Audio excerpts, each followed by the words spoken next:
Swastiastu. Perkenalkan, nama saya Ninyoman Ayu Haryani Kusuma dengan NIM 18130410020 dari kelas 6A Pendidikan Biologi. Di video kali ini saya akan membahas mengenai hanyutan genetika, genpol, dan leher botol. Hanyutan genetika.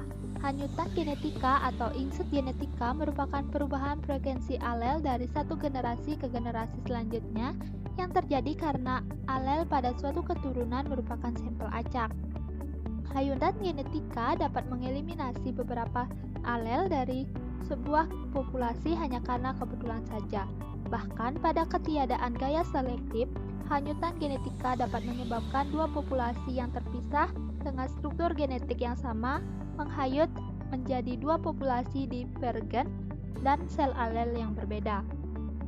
Hanyutan genetika dapat diumpamakan dengan menggunakan 20 kelereng dalam toples yang mewakili 20 organisme dalam suatu populasi.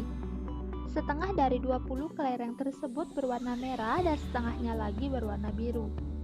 Kedua warna tersebut menunjukkan dua alel yang berbeda dari satu gen dalam populasi. Keadaan toples ini dianggap sebagai populasi awal. Pada setiap generasi baru, organisme bereproduksi secara acak. Dalam suatu generasi, mungkin terjadi kelereng warna tersebut tidak terpilih satupun. Hal ini berarti kelereng warna itu tidak akan memiliki keturunan. Sebagai contohnya, jika tidak ada kelereng merah yang terpilih, toples akan menunjukkan kondisi generasi baru hanya mengandung keturunan kelereng biru. Apabila hal ini terjadi, alel merah telah hilang permanen dalam populasi tersebut, sementara alel biru mengalami fiksasi. Semua generasi mendatang seluruhnya akan biru. Dalam populasi kecil, fiksasi dapat menjadi hanya dalam sedikit generasi saja. Genpol. Genpol merupakan kumpulan gen dalam suatu populasi pada suatu periode tertentu. Kumpulan gen ini terdiri atas semua alel pada semua lokus gen yang terdapat pada semua individu yang terdapat di dalam populasi tersebut. Interaksi gen dan alela menimbulkan pada genpol populasi suatu kepaduan yang integritas. Selama pembentukan spesies baru, suatu populasi akan memisahkan diri dari genpol induk, kehilangan kepaduannya dan terdiri atas gen koadaptasi. Dapat diilustrasikan pada gen awal atau gen induk terdapat bentuk dan warna yang berbeda. Nah, setelah itu akan terjadi proses keturunan baru dan akhirnya ada gen warna yang akan saling memisah dan ada juga yang seperti gen induknya. Leher botol.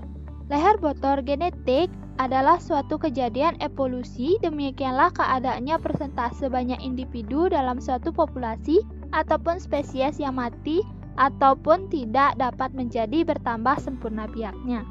Leher botol populasi meningkatkan hanyutan genetik karena laju hanyutan berbanding terbalik dengan ukuran populasi.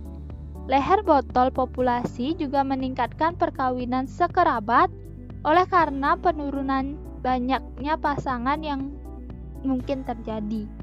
Ilustrasi leher botol. Untuk ilustrasi leher botol dapat dilihat dari kurva yang ada. Secara alami, keanekaragaman genetika akan hilang. Individu yang hanya membawa beberapa alel yang berbeda dari generasi yang akan dibentuk akan mengalami penurunan atau terjadinya kepunahan dalam genpol disebut dengan efek bottleneck atau leher botol, sehingga dari waktu ke waktu akan terjadi dua kemungkinan, ada pemulihan ataupun kepunahan. Sekian yang dapat saya sampaikan, terima kasih.